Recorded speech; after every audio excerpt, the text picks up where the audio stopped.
Thank you for joining us today. Today I have Julia Mason as my guest. I was so grateful to have Julia host or participate in my very first Cynful Piece episode. And as promised, Julia is my second. So welcome, Julia. Thank you. I'm so excited to be here, and it was an honor to do that first episode with you. And ironically, it was easier to ask the question, so I'm a little nervous to be on the other end, but I'm super excited. Yeah. Isn't it the easiest thing to allow someone else to be seen and heard? It's really something. This really resonates with me, and I am not nervous to work with you today. I'm really excited to get to know you even more than I know you. Hey, oh, thank you. Yeah.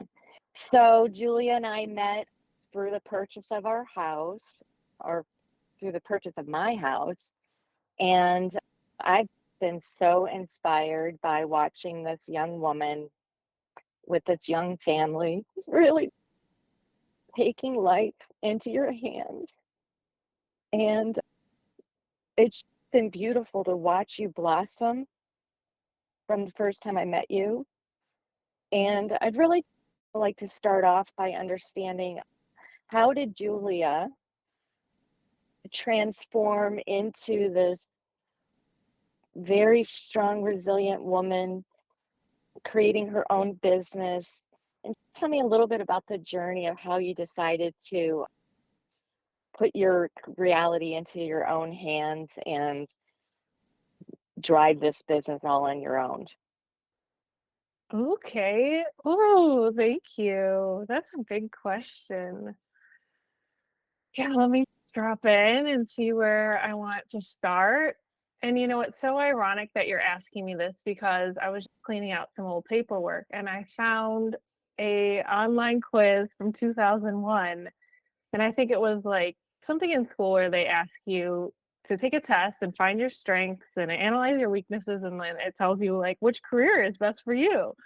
And I had no recollection of this, but this piece of paper says that I 100% should be an entrepreneur, and then underneath that was marketing and communications and like the arts. And I was like, wow, what what a great sign from the universe that I am in the right place.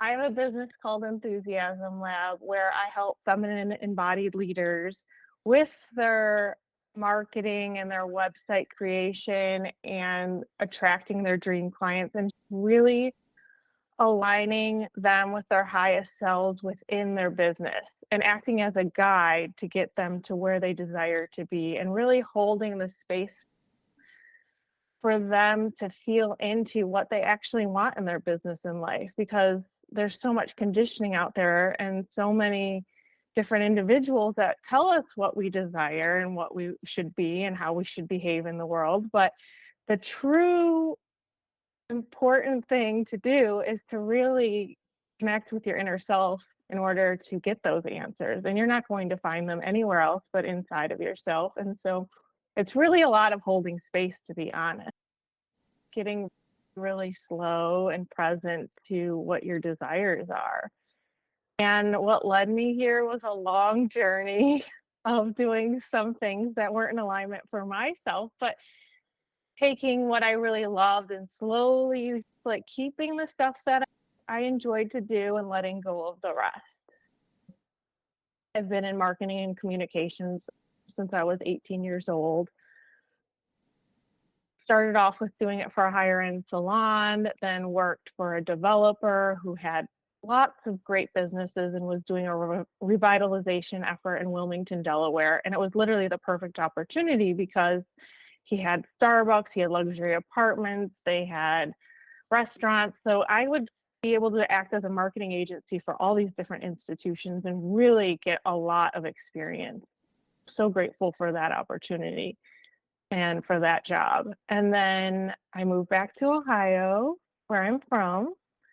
And that's where I met you, Cynthia. And I purchased this home and I started at a marketing agency that actually specialized in construction.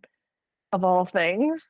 And I loved the marketing aspect. I loved the creative aspect of it. But I knew there was more out there, and I knew there was a more ideal client for me for sure. But it was where I got to practice some of my intuitive abilities. I got to really connect with higher power and spirit in my efforts and learning how to align that within my job. Because honestly, I didn't have that much of a clue about construction practices. And so I really needed to call in support. And I really was an opportunity, like a little test pod for me to get in alignment with spirit, get in alignment with higher power, and ask questions. I remember asking questions about an acoustical plaster product that I knew a little bit about, but not a lot. And I ended up getting downloads, and I wrote it all down, and I honestly blew away the management with the ideas that I had, which were not mine. I downloaded them, and they were like, wow, that's really good. And I'm thinking, well, this really works. This is actually for real. I'm proving this in a live environment right now with probably the most skeptical test subject that I could have. Yeah. And then I dove in 2 years ago, headfirst into personal development work and listening to my intuition and following that inner voice. And I realized, oh, these are my people, like these life coaches and these women that are so connected to themselves, and they're living the life of their wildest dreams. And before diving into this world, I didn't even know these people existed. And then I started to meet one or two, and I thought, well, these are unicorns. They don't really exist. There's millions of them in the world. There's probably like a few. But then I began to call them in my neighborhood, in my community. And then the world kept getting bigger and better. And I was like, oh, this is real. There are more of them. I can sustain my business by working with these people. I don't have to work with construction, period. I can work with these people. And every single one of my clients, I bring out something in them. Oh my gosh, like you have called me to become a different person, a higher version of myself. We're sharing with each other so much goodness and helping each other rise. When I look back at the IT days, I think about sometimes I would be on a customer call and they'd ask me about something and I would come up with some answer. And then I was like, I don't even know where I came up with that answer. I'm not even actually sure if it's true. I would get off the call and Google it to see, was that true? Do I need to call them and tell them that I made that up? But that's truly what channeling is. And it's interesting because you said it's not mine, it's spirit. Your higher self version in another timeline knew that information. Every path, every client that you have will likely be some parallel reality that you've already experienced, which is why you're able to drop in and facilitate your client's ability to recognize who they are and why they're here and what they want to represent. That is incredible how you took something that was so corporate and mainstream and defined it for yourself so that you can show up in your most authentic self and guide folks to finding their most authentic self. Beautiful. And so when you think about your business as it is today, are there any things that you have on your list that you're looking to evolve your business or redirect your business?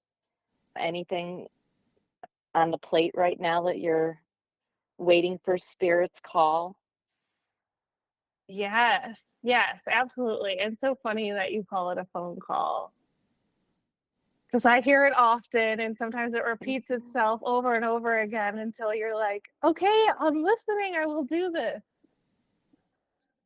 I had it on my heart for a long time to start doing retreats, and I've done a couple for not women entrepreneurs, but women in general, because I think that you pointed out so well now, you don't have to be an entrepreneur to listen to spirit. Even if you're working in a corporate environment, you can still channel, you can still be connected.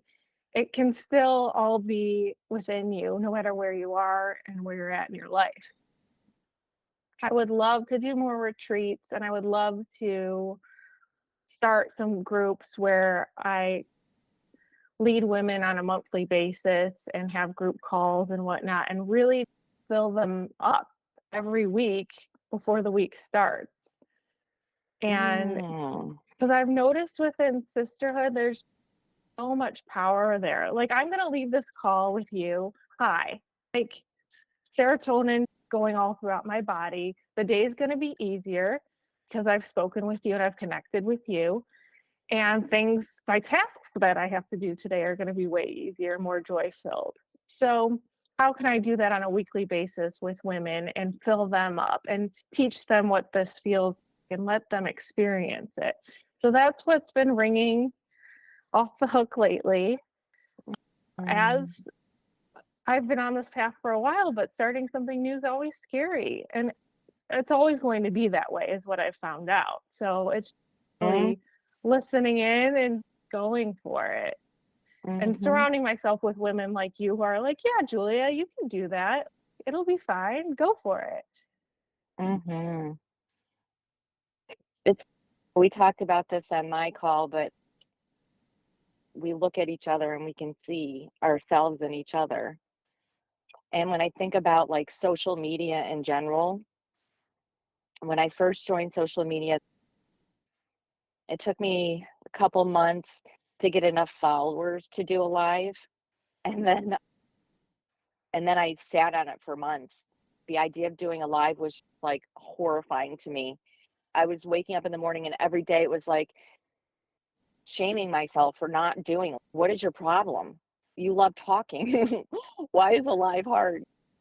And so I started joining other people's lives, trying to understand, like, okay, why do people join people's lives?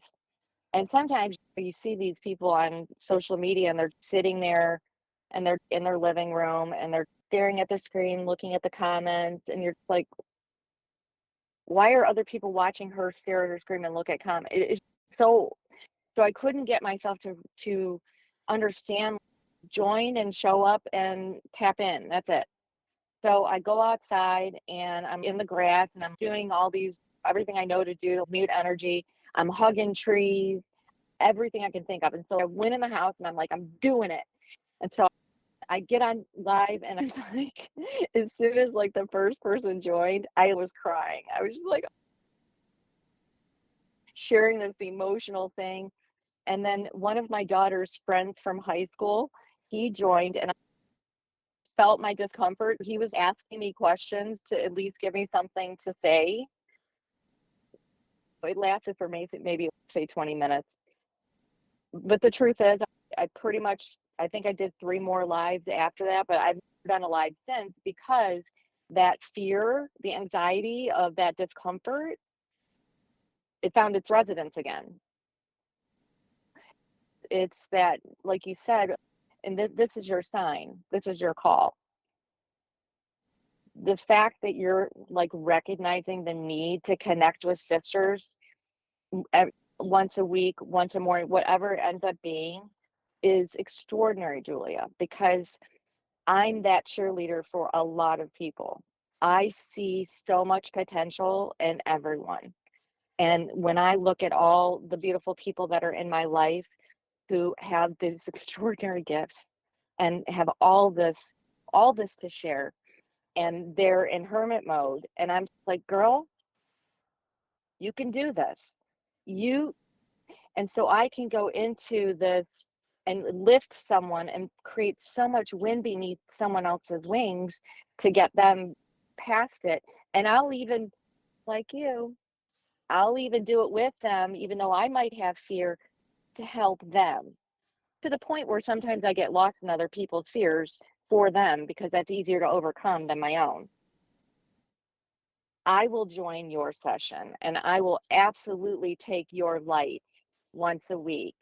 to help me push past and to get the validation that sometimes you can't get enough of that to yourself, or during the healing process, you need more.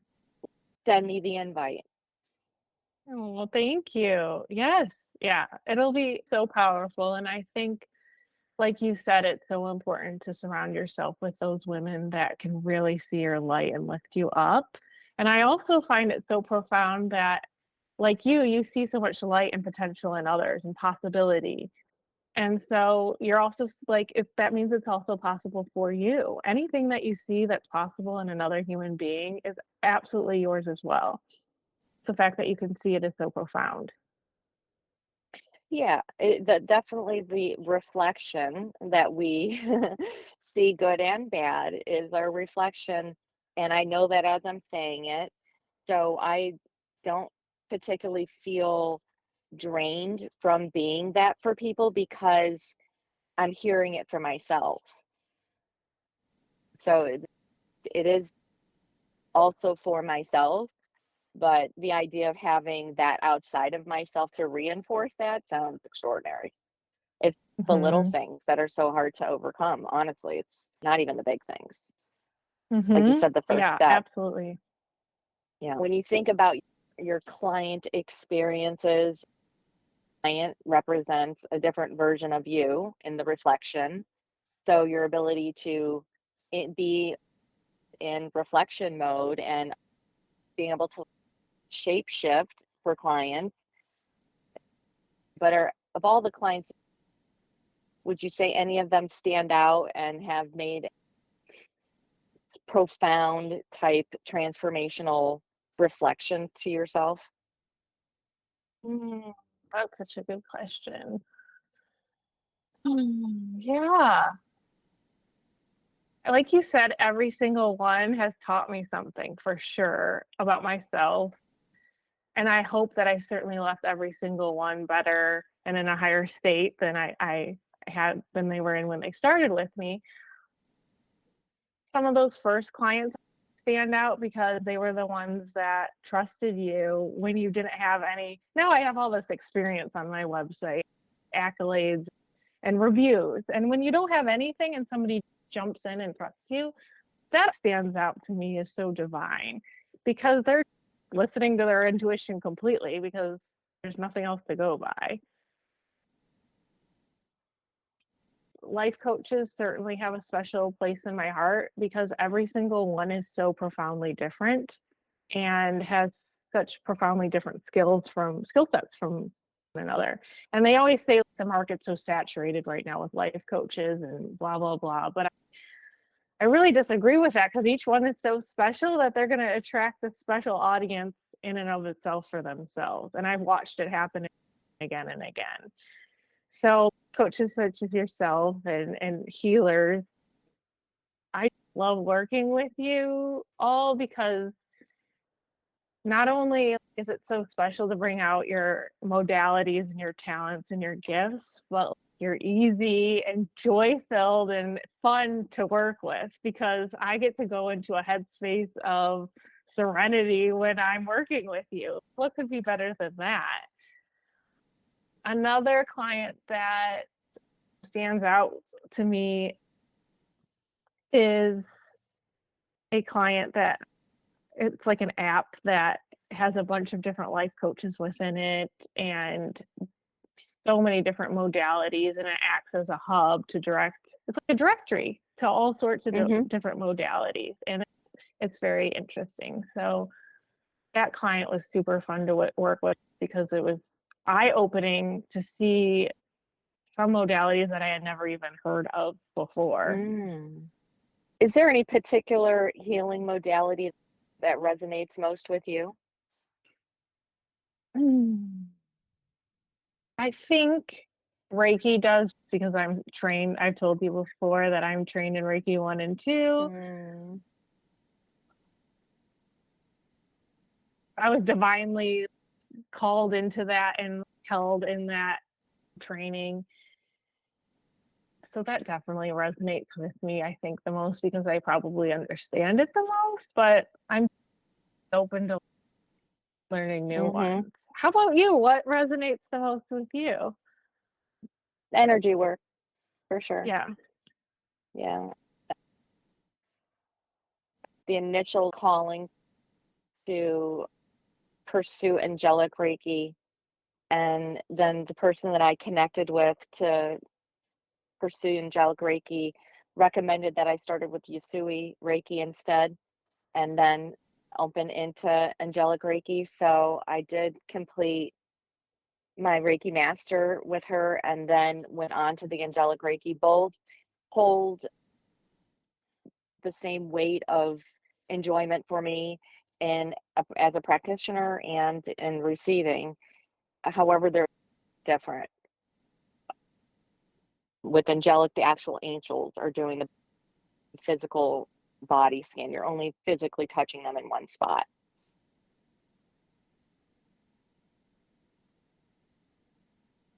It's gentle versus some of the other healing modalities where it can be a bit more assertive in the Mhm. blockages and releases.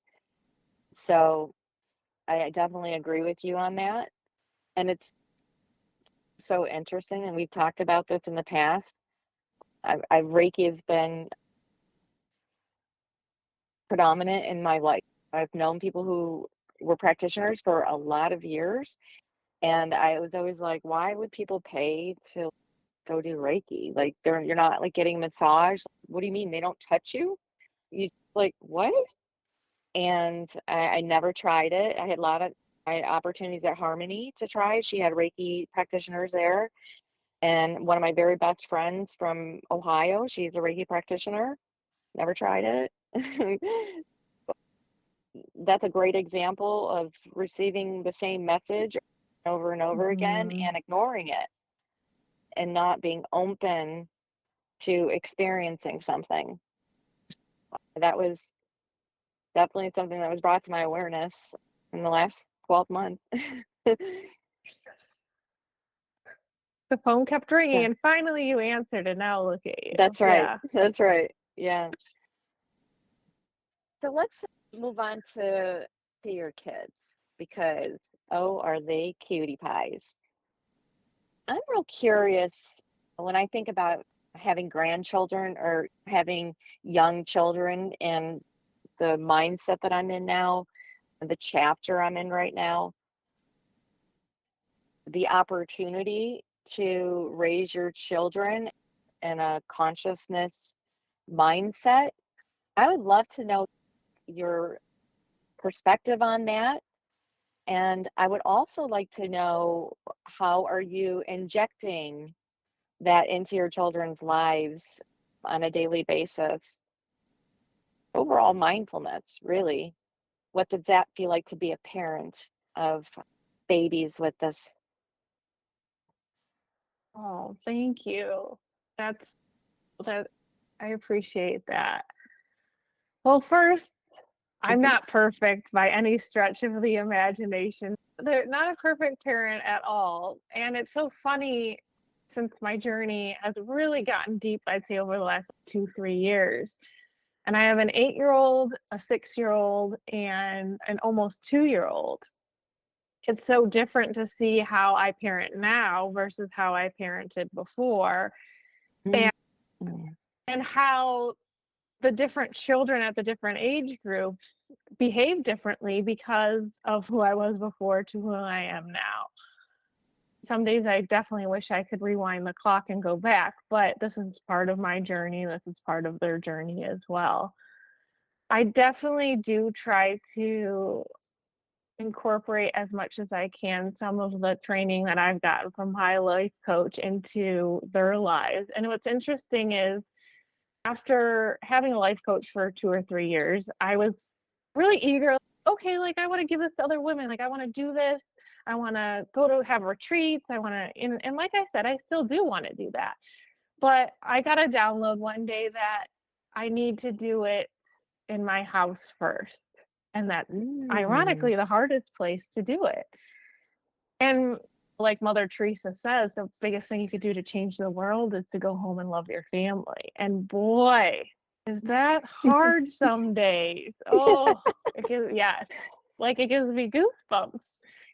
So that was the download and that was the message, and I'm listening. And ironically, this week I actually reached out to the kids' school and was like, I've been getting this call over and over again to start doing this work within the school with my daughters.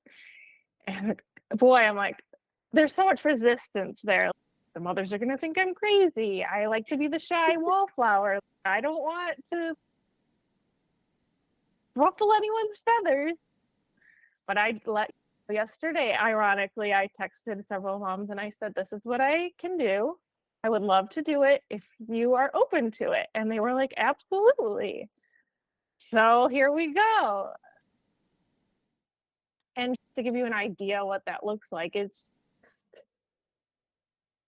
I'm going to go to the school and I'm going to do an art project with the kids. And one of the greatest lessons I've learned through my teachings is this practice of having a God box or a spirit box. And that's where you release all the things that are outside of your control to this box. So we're going to have the kids, I'm going to give each kid a box. They're going to decorate it. And in my practice, I have a box in my office and I write post-its every day of the things that they're weighing me down. I know they're outside of my control and I need to hand them over. So that's what we're going to do as like an art class activity. And then another activity is something that I practice with my kids every single night. And that before we go to sleep at night, we talk about what we're grateful for, what we're proud of that we did today, and what we desire. So that's two ways that I incorporated into this world, into my parenting, and hopefully we'll start to infuse it into the school. Yeah.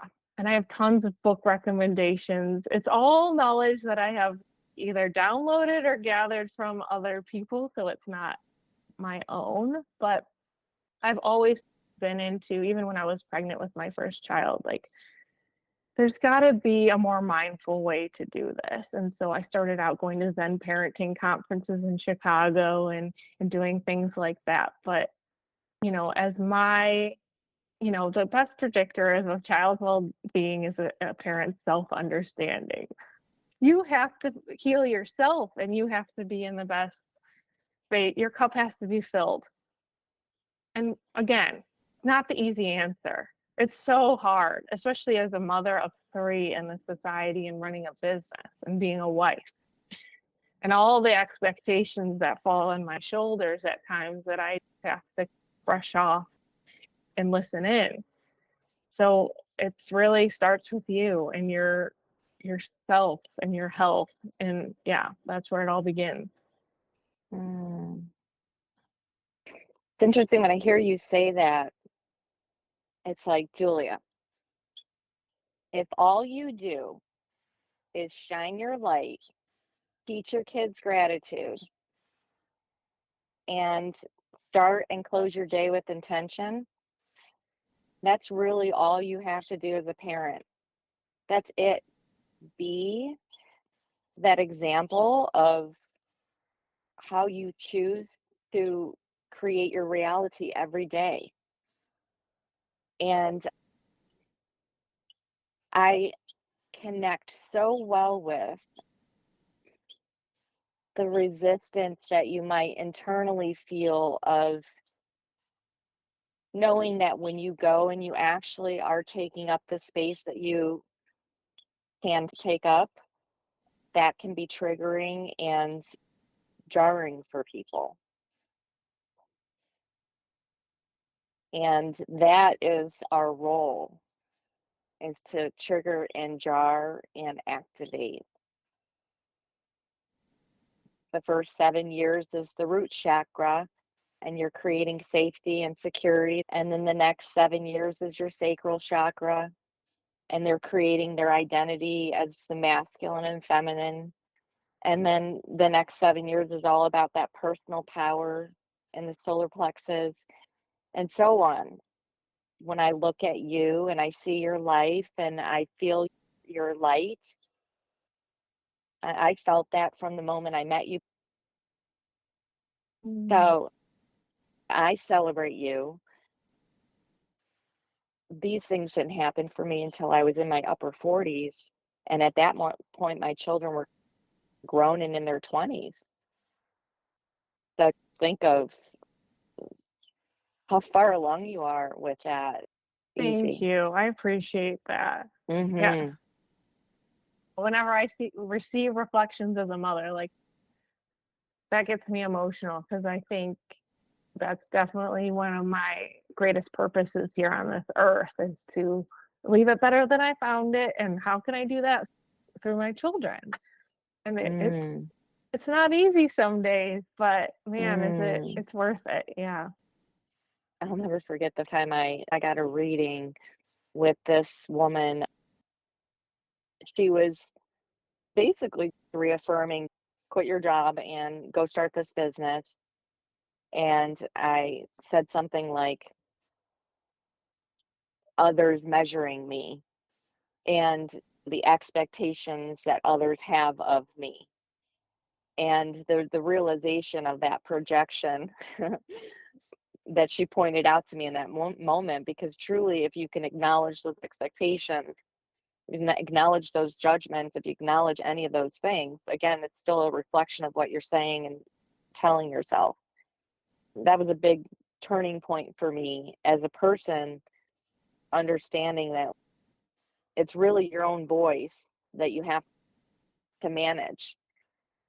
When people say like their lives are noisy and chaotic and there's chaos and there's this and there's that, it's in your control to not allow that intake. And that I'd like to understand, what does that feel like with children? What does that feel like for you when you're trying to remain centered and so forth on a daily basis while you're also running a business? Oh, that's a great question. That's hard in certain moments for sure. In my I car. think it really starts out with in the morning, setting yourself up right and filling up your own cup.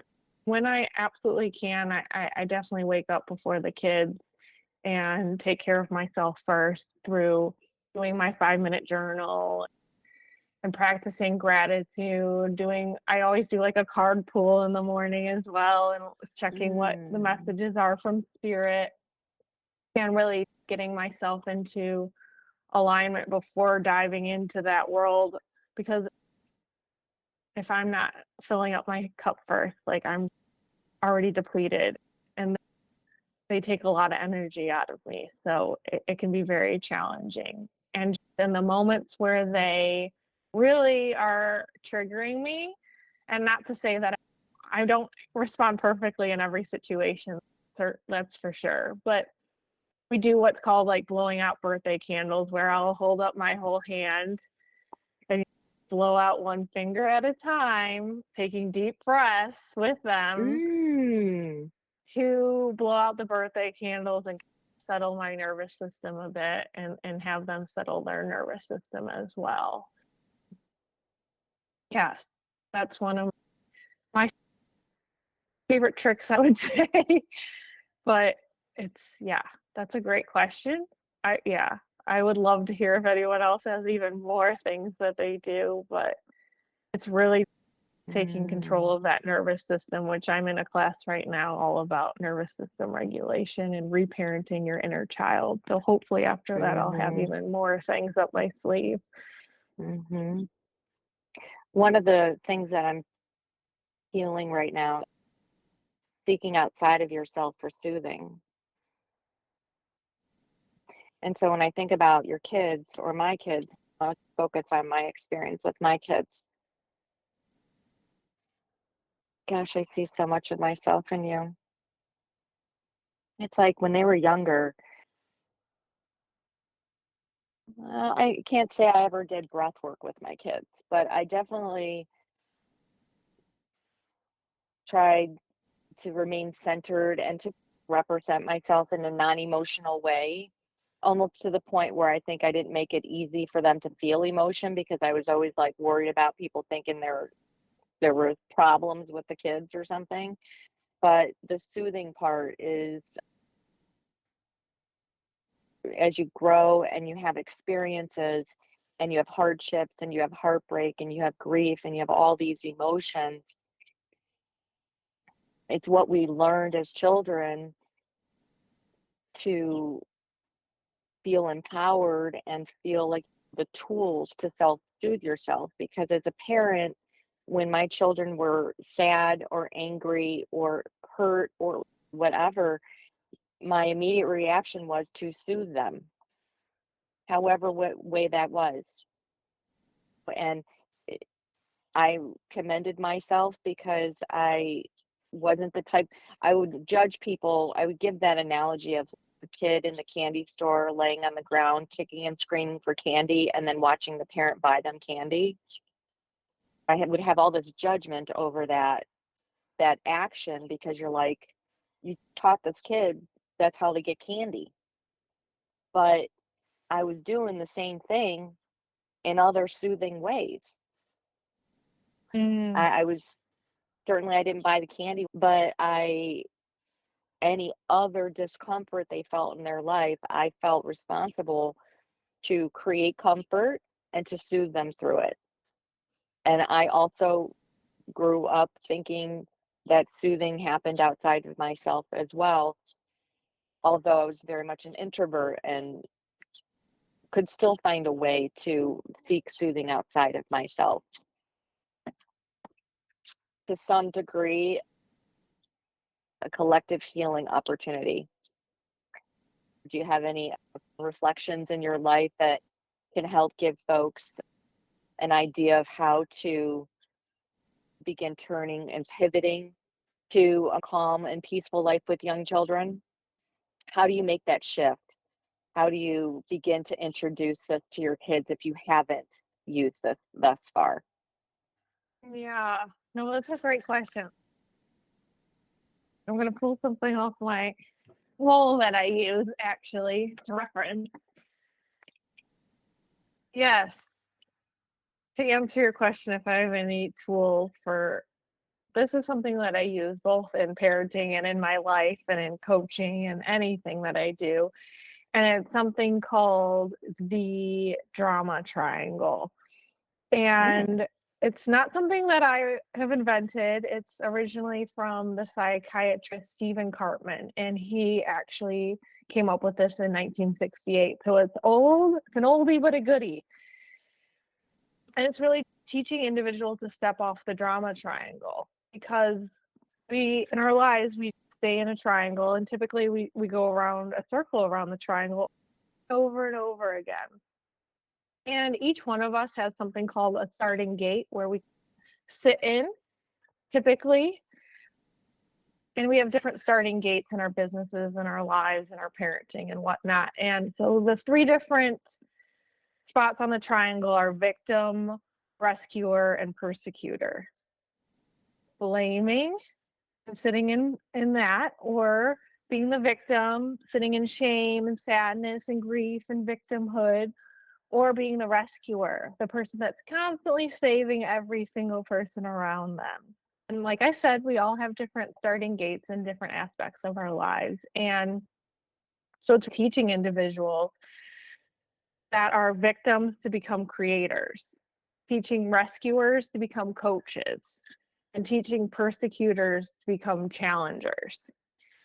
And mm, so that's something that's on my wall at all times. And that's something that I reference, of course, in my parenting and in my general life. But each of my children have different challenge. They're completely different from one another and have different challenges. And I have one daughter that has social anxiety, and my two daughters, like I said, are very different from each other. If you've ever seen the movie Inside Out, there's a little girl called Sadness, and then there's a little girl called Happiness, and they're complete opposites.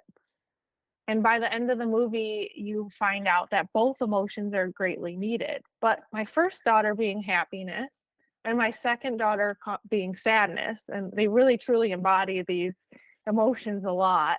At first, I was like, why do I have a daughter that's embodying sadness all the time? I literally walk around preaching every day to women about female empowerment and being great. Like, how did I get this kid and why? And sitting in victimhood myself as a mother for getting this child that is so challenging and triggers me so much. And gosh, it took a lot of self-development work and a lot of work for me to allow her to sit in her sadness and to feel it. And it's not easy. It's painful for me to watch most of the time, all the time. But it's so important for everyone to feel those emotions. She's not going to be able to get rid of that if I shame her or talk her out of it or rescue her. She has to sit in it. She has to feel it. And these individuals that feel sadness are so important in our society today because there is so much to feel sadness about.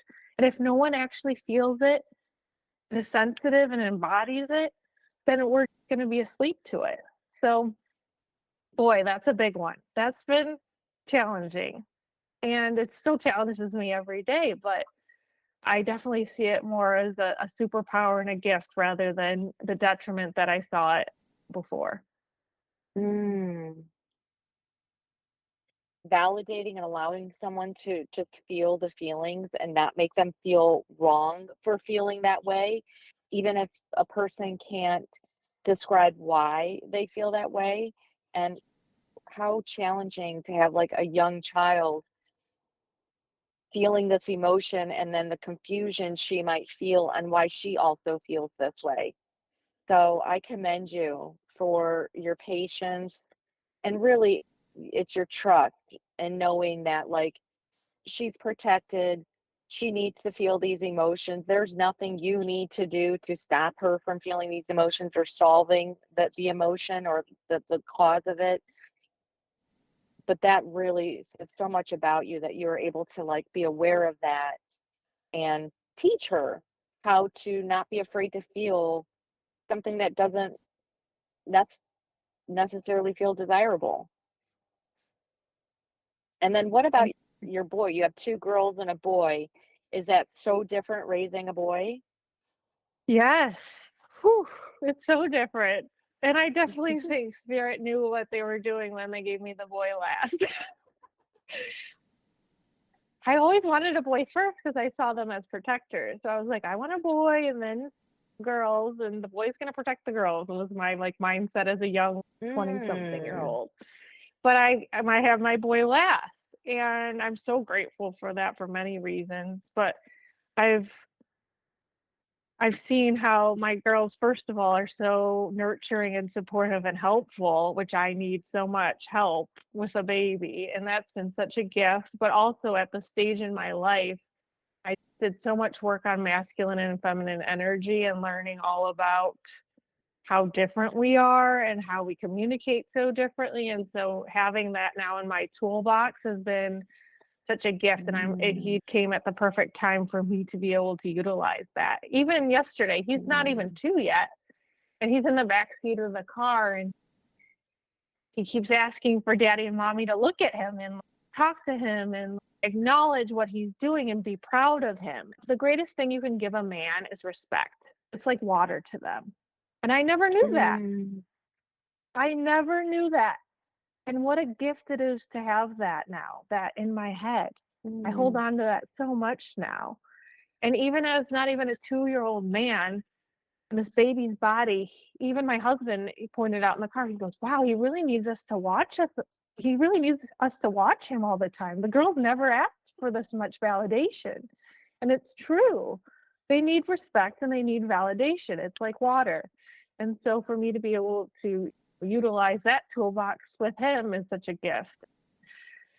And recognizing all those differences. And man, like diving into that world of the masculine and feminine energy has been a gift in my parenting, but definitely a huge gift in my marriage. Can you dive a If little bit anyone wants, further into that? yeah. There's a book, and my coach recommended it to me 2 years ago, and I bought it. and it's called The Queen's Code, and it's an expensive book too, and oh boy, is it hard to read. It is triggering as all heck. It's difficult to read Mm. and it's difficult to follow, but it is one of the best gifts that I've ever given myself in my life. And it took that book sitting on Mm. my nightstand for 2 years to me going through a very expensive coaching program and then them saying we have to read the book after she told me to read the book 3 or 4 times to me finally to pick up the phone and say, okay, I'll read the book. I'll read the book. And it really dives into what the masculine needs and how to communicate with them. And it's radically different than anything I ever thought. And it really goes into deep how we as women expect men to behave as the perfect woman. We walk around every Mm. day and expect our partners and expect the men everywhere around us to behave like the perfect women, to be sensitive and empathetic and great communicators and do 25 tasks at once. And they simply were not physiologically, chemically built to behave that way. And us shaming them is knocking them down. And there's this great divide in our Mm. culture today between the masculine and feminine energies because we have this boss babe mentality and this women uprising. And now the women are doing it all. Like, even look at me, I Mm. have a business, I have 3 kids, and we try to run the entire show. And how emasculating that can be for a man who wants to provide for a family, who wants to provide for his children. Like, where is his place now? How is he going to feel? How is he going to react to you? It's triggering, like I said, because even me, like, I came out the gate like, yeah, I'm a boss babe. I can do it all. Like, I've got this. I don't need a man. Right. But I do. Deep down, I want a provider. I want a man. I want a strong person to protect me and love me. And how does that all play out in the bedroom? Like, it's huge. And that's been that's been a huge game changer. Healing that part of me and diving deep into the Mm. masculine and feminine energy. Definitely highly recommend that book. And if you don't like it at first, join the club. Keep going. It's because you probably need it. No, Yeah. I received that. I will get the book. I only need one call. That's my call. Thank you, Julia. Buy the book. It's interesting because I think it would trigger it's all the women who didn't feel seen and heard and empowered. The idea of reading a book and someone trying to explain that the male archetype is not intended to play the roles that you're asking him to play. And so I can understand why people would be like, yeah, I don't want to read that book. I don't need to know that. Like, I'm good. But at the same time, I also want a partner. I want a partner that I can actually share my life with in a way that they're creating wind beneath my wings while they're also we're doing that for each other and for ourselves within the relationship. And I think the formula of being the type of woman that we are with how strong our energy is and really our strong focus of purpose in life, what do you feel is the formula of allowing a man to really step into his masculine so that you can actually step into your feminine, your soft feminine side while also maintaining your personal power? Do you think it's as simple as respect, or what do you think about that? I wish it was a simple Hmm. formula. I think it's really keeping in mind that the man leads, but the woman's energy always goes first. And Mm. that's the formula. The man leads, but the woman energetically Goes is first. in the forefront. Yes. He's holding the container of the life force and whatnot, but your Mhm. energy is going first and leading him and calling him into his greatness. And that's not through nagging and through telling him, you need to do this, you need to do that, but it's really taking care of yourself, allowing feelings to move through you and feeling it all, and taking off the masculine embodiment of I'm going to be tough, I'm not going to feel anything, I'm going to keep going through life.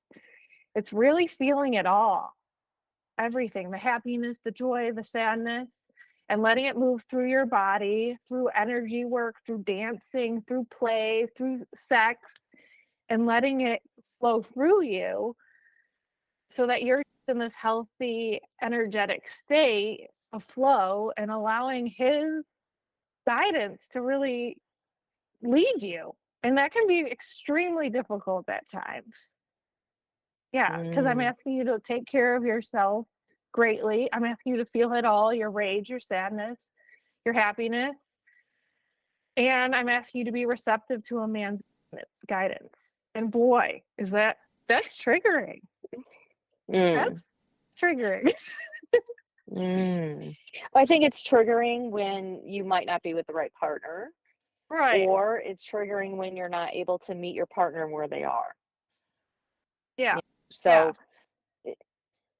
I none think of to the the I general no. public though, yeah, it would be Mhm. challenging, I Mhm. would say. It's Mhm. challenging. Yeah, for sure. Yeah, one of the greatest So when we questions you can ask a man is like, "How can I respect you more?" mm, and so that actually starts with you. Oh, absolutely. How can you respect yourself more so that you actually can respect him more? Mhm. If you lose your respect for the sake of his respect, that also doesn't work. Right. Yeah, exactly. So interesting. So when we talked about you moving in to Maple Street, you said that this was your first kind of knowing of feeling a heart-centered gut feeling about something where you didn't question it. And going down the numerology path, your address equates to 7 as your kind of spirit number for that house. And I pulled up a little description of what 7 represents in a home. And I'd love to know your perspective if that's what you're experiencing so far. So it says if you live in a house number 7, you are living in a haven of spirituality. As per numerology, the vibe of house 7 is philosophical, which tends to make the occupants religious and introspective. House number 7 has a calming energy, which makes it relaxing, quiet place for people who want to break from their life. This house may play a transformative role for troubled couples, families, and singles who want to change their lives. House number 7 is a place of calm with Zen like peace, relaxation, and quietness. And so retired people and senior citizens would like to live here too. People who live in number 7 homes will find it conducive to hone one's intuitive or psychic abilities. These homes are a great space for those who want to focus on their spiritual growth. Living in this home will lead to expansion of one's mind's power. What do you think about that? Oh, amen. Amen, sisters. Yeah. It all resonates so clearly. Yeah, I think this is where everything exploded in my spiritual awakening. And even individuals that have never been here before, they always walk in and they're like, gosh, this, I like, they let out this like deep breath because it is a relaxing safe haven. And it's beautiful. It's, yeah, there's no words to really describe how amazing it is here. It's definitely a special place that will always have a special place in my heart. And then I'm so grateful that I listened in. Like a house is a big Mm. investment as and my husband for the listeners, he is a frugal being that equates lots of money in the bank to safety. So he struggles with spending. And Mm, he wasn't even in the same state as me when I came and visited this house. So I really had to, I was doing a lot of spiritual work and I also had to do some like convincing. But then I remember standing in my mother-in-law's garage and she's like, Julie, I know how bad you want this house. And I was like, yeah. But I was like, I have to release it. And I said to her, and I've never said this before out loud, I said, I'm releasing it to spirit. And she's like, mm. wow, I'm proud of you. Because I had that grippy Mm, energy of, you have to buy this house to my husband. And I was directing mm, him. And I mhm, let go and I put my hands up and I left them mm, open. And here we are. So it was a full circle, like spiritual teaching moment for sure. mm. And yeah, applying that in other areas of my life is so important because I definitely tend to get grippy again and have to remember to release. And did you feel or see a pretty quick reaction to your husband when you started to release the grip? Oh yeah, for sure. Complete like a helium felt was letting a balloon kind of deflate that was all puffed up and like anxious. So again, Mm, like my energy, I let it go. I shifted my energy completely and then he mhm, was able to shift as well. mhm. And do you feel that the home has had a similar impact on your husband as it relates to the Zen? Like, feel like this is a way for him to have an escape from his corporate persona? Oh, for sure. Yeah, he Mm. always says like he's never moving. We're never leaving ever again.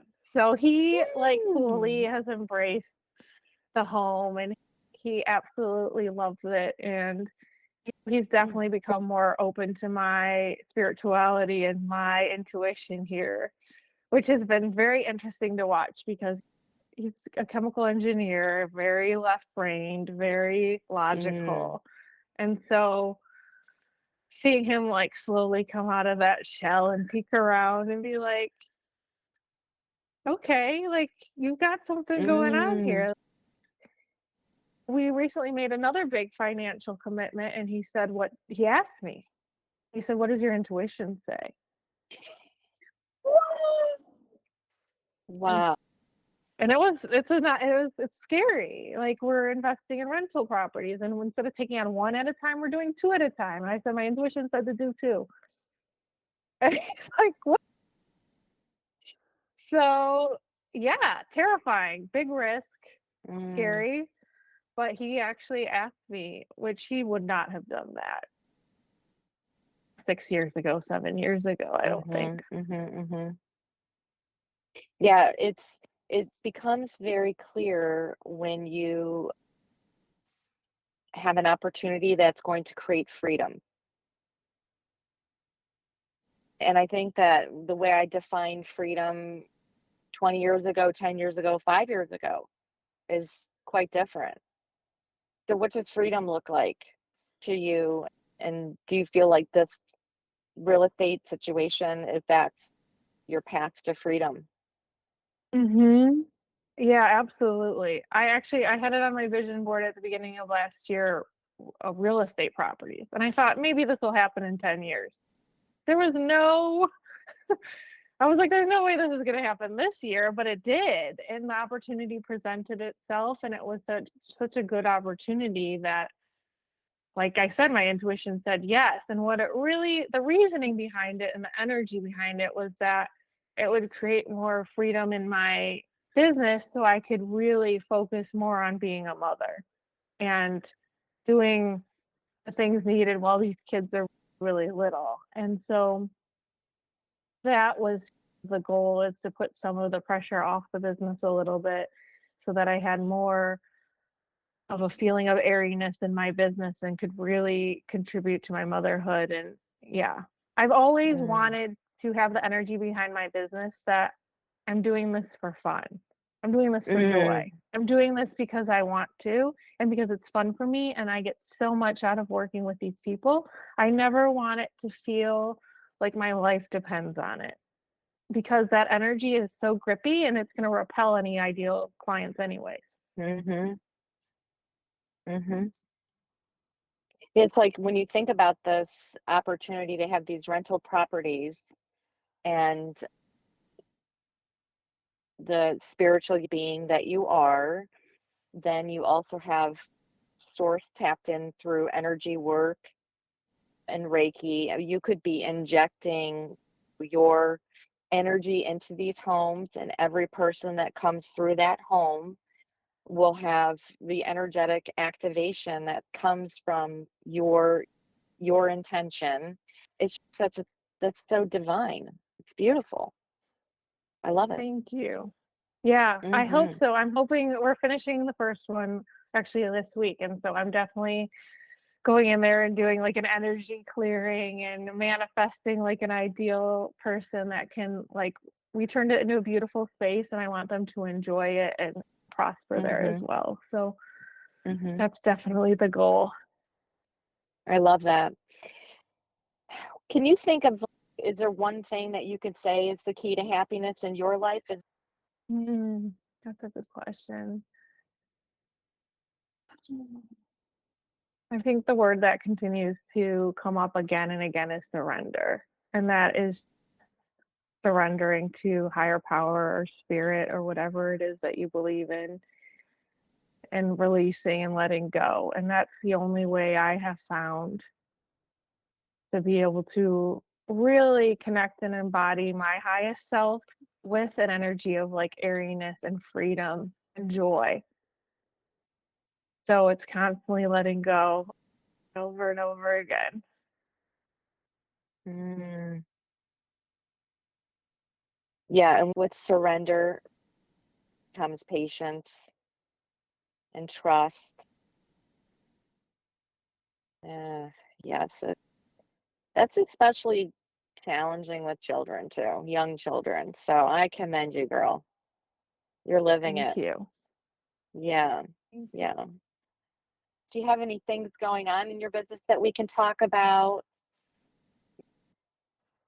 Thank you. Yes. So Mm. hopefully by the time this podcast goes live, I'll have a page on my website, which is enthusiasmlab.com. And it'll be a space where if you feel called to this sisterhood and this connection that you're feeling on this podcast, to also be able to experience that on a weekly basis. I'm going to call it the Connected Women. And it's going to be a space where we can really fill each other up before the week starts. Yeah, it's going to be a sacred sisterhood container. And so that's Mhm. what you could check out. Also on Instagram. So I do marketing, but I stay off social media for the most part, except when I feel energetically aligned to put something out there and I feel Mhm. like in alignment with spirit, then I'll show up there and then I'll hop off. Mhm. But you can find me on there as well. Mhm. And do you picture this being like a Monday morning type thing live? Take me into your vision a little bit Yeah. further. Okay. So we're deep. We're Okay. just in the vision stage right now. So I'm feeling Yep. into it all. And Yeah. what I really picture it as is a live 1 hour every Monday morning where instead of saying hello to hustle and bustle and your tasks and your to-do list, you really carve out some time to be intentional with yourself and gather in sisterhood and be filled up. We'll have journal prompts, we'll have different connecting activities that we do with one another. We'll be paired up during certain activities to really connect and dive deep into your desires and what you actually want for your upcoming week and your upcoming life Mm. so that you get in alignment before you start the week rather than it's so tempting to dive right in and to let Mhm. other people dictate what you do with your time. But what do you actually Mhm. want? Mm. I love that. Thank you. Mm. And is this a subscription-based type service that you're gonna be offering? Or how will people Yeah. consume this? Yeah, it'll be something that you subscribe to on a monthly basis to partake in. I believe that's what it's going to look like, yeah. I love that. I will absolutely join. I look forward to this. This sounds exciting, and I enjoy the idea of knowing what day is Monday, and that will make me know what day is Monday. Ever since I left my corporate life, it's all I can do to remember what day of the week it is and what time it is. Yeah, that would be really exciting to create a beginning of my week and with intention. And you're really teaching folks how easy it can be to do that themselves. I look at your life and I commend you, Julia, because I don't have a full calendar every day. Some days I do nothing but paddleboard all day. So the idea that you make and find time to have this intentional